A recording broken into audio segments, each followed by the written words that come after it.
Fala galera do canal, vamos focar! Eu sou Edivaldo Nascimento, o seu professor de Biologia. Se você ainda não se inscreveu no meu canal, se inscreve aí, aperte o sininho e dá aquele joinha. Me segue também nas redes sociais, no Instagram, no Facebook e no Twitter. Estamos aqui para mais uma videoaula sobre tecido conjuntivo especial de sustentação ósseo, ou seja, tecido conjuntivo ósseo. Você ficará fera nesse assunto, beleza?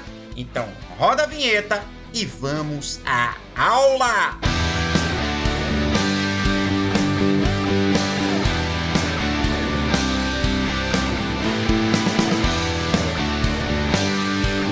Vamos focar! Então, galera, a gente começa aí falando de tecido conjuntivo ósseo, revendo aí a classificação do tecido conjuntivo, tá? Essa classificação que eu montei para vocês, esse quadro de classificação do tecido conjuntivo que eu montei para vocês, ele é muito importante para que você direcione a classificação, para que você possa seguir um caminho para encontrar o tecido especificamente falando. É por isso que eu sempre digo para você dar um print e imprimir esse quadro aí de classificação, porque abre uma luz muito efetiva na sua mente e vai fazer você aprender de forma muito mais eficiente. Tá certo? Então, ó, mais uma vez aqui, ó, tecido conjuntivo dividido em dois tipos, tecido conjuntivo comum e tecido conjuntivo especial. O tecido conjuntivo comum, frouxo propriamente dito ou conectivo, denso, modelado e não modelado, e eu já coloco para você aqui alguns exemplos para você não estar perdendo tempo em buscar. Modelado, exemplo, nós temos os tendões, e o não modelado nós teremos a medula hepática e a medula renal. Presta atenção nessa informação, hashtag não seja um pato morto. E o adiposo, evidentemente, que é responsável pelo acúmulo de gordura. E o especial, ele vai ser hematopoético, que é o tema da nossa próxima aula, e o de sustentação, ósseo e cartilaginoso. Lembrando que o ósseo é o tema da aula de hoje e o cartilaginoso foi tema da aula anterior. Dá uma sacada lá na minha videoaula do domingo passado que você vai ter lá belas informações importantes, informações sobre o tecido cartilaginoso. E o tecido ósseo, ele vai ser constituído por três tipos de células, que são os osteoclastos, os osteoblastos e os osteócitos. E eu já trago para você aqui em ordem de origem ou de formação. E mais uma vez, uma informação muito importante que faz referência à videoaula anterior, que é a observação sobre o tecido cartilaginoso, que é uma exceção do tecido conjuntivo. Por quê, professor? Porque o tecido cartilaginoso, ele não é vascularizado e não possui terminações nervosas. Diferentemente do tecido ósseo, que é bastante vascularizado e também apresenta terminações nervosas. É por isso que o tecido ósseo, ele é um tecido que provoca uma dor muito forte caso seja lesado ou lesionado, tá certo? E aí, vamos analisar as características gerais do tecido conjuntivo ósseo. Presta atenção. Então, substância intercelular, matriz óssea formada por cristais de fosfato de cálcio. Se você analisar essa imagem, você percebe que o corte histológico do tecido ósseo, ele mostra uma composição mais densa. Por quê? Porque o tecido ósseo ele tem mais cálcio. Beleza? Células típicas, osteoclastos, osteoblastos e osteócitos. Estrutura característica, os canais de Havers e os canais de Volkmann, que são os canais por onde o vaso sanguíneo entra e por onde o vaso sanguíneo é conduzido paralelamente ao osso. Eu já posso colocar para você que o canal de Volkmann é o canal transversal ou perpendicular ao osso e vai favorecer a entrada do vaso sanguíneo no osso, uma vez que o osso é altamente vascularizado. É lógico, se o osso é responsável pela produção das células sanguíneas, consequentemente, essas células sanguíneas serão escoadas ali pelos vasos sanguíneos que constituem o tecido ósseo. Tá? E os canais de Havers, que vão ser responsáveis pela distribuição dos vasos sanguíneos no osso, na estrutura óssea. Daqui a pouco eu vou mostrar para você a imagem. É um tecido altamente vascularizado, como eu acabei de falar, diferentemente do tecido cartilaginoso, tem que ficar ligado.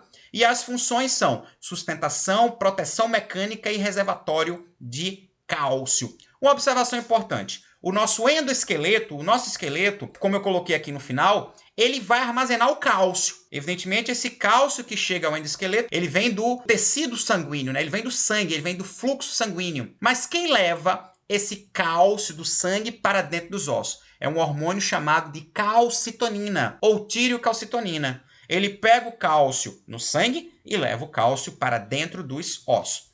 Em contrapartida, o sangue precisa receber cálcio novamente. Então, existe um outro hormônio chamado de paratormônio, produzido pelas glândulas tireoide. Vale colocar que a calcitonina ela é produzida pela glândula tireoide e o paratormônio é produzido pelas glândulas paratireoides. Então, a calcitonina leva o cálcio do sangue para os ossos e o paratormônio, produzido pelas paratireoides, traz o cálcio dos ossos para o sangue. Dessa forma, eu vou ter um equilíbrio de cálcio no trânsito sanguíneo e na estrutura endoesquelética. E aí eu mostro para você a estrutura óssea, tendo uma análise aqui com uma análise de fora para dentro. Então a gente percebe que a parte periférica do osso ela é compacta, é estrutura compacta, enquanto que a parte interna do osso ela é esponjosa. A parte externa do osso nós vamos chamar de periósteo, é a parte que literalmente sustenta a estrutura óssea. E a parte interna do osso, que é esponjosa, nós vamos chamar de endósteo. Aqui, ó, osso esponjoso. Observe aqui, ó. Olha os osteócitos aqui formando a parte compacta do osso, que é a parte do periósteo. Então, esse vaso aqui transversal ao osso, esse canal transversal ao osso, ele vai ser o canal de Volkmann. Já já eu mostro para você. E esse vaso aqui, paralelamente ao osso, ele vai ser os canais de Havers, que vão ser responsáveis aí pela distribuição dos vasos sanguíneos dentro do osso. Olha o periósteo aqui, bem organizado, osso compacto e o osso esponjoso. Mais uma imagem, eu trago para você aqui, ó,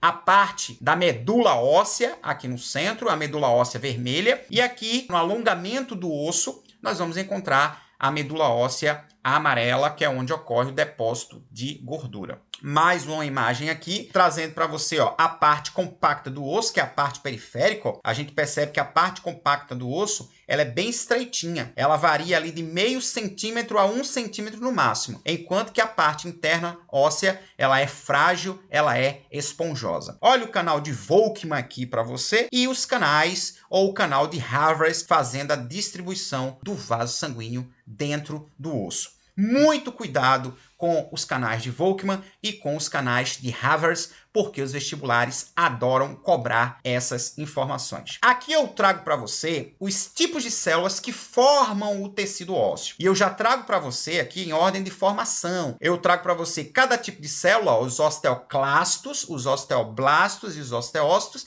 e a função de cada tipo. Então, por exemplo, os osteoclastos, olha aqui, ó, células originárias do tecido hematopoético, evidentemente. Sua função básica é de reabsorção óssea. Fica ligado. Olha o osteoblasto, síntese do tecido ósseo, é responsável pela reconstrução do tecido que foi reabsorvido. Olha o osteócito, aqui ó, os osteócitos são as células mais abundantes do tecido ósseo, sendo células derivadas dos osteoblastos ou do osteoblasto, que uma vez terminado o seu trabalho de síntese, se recobrem de um conteúdo mineral e se situam em cavidades lacunas que vão ficar ali localizadas na região mediana do centro do osso. São estas células as responsáveis pela manutenção do tecido ósseo vivo, uma vez que detectam as alterações físicas, químicas deste tecido, recrutando a seguir osteoclastos e osteoblastos para as funções de síntese e de reabsorção,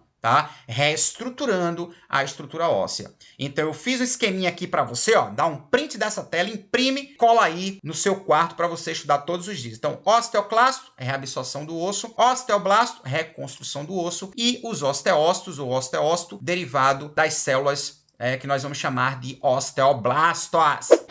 Então, galera, essa aula foi sobre tecido conjuntivo ósseo.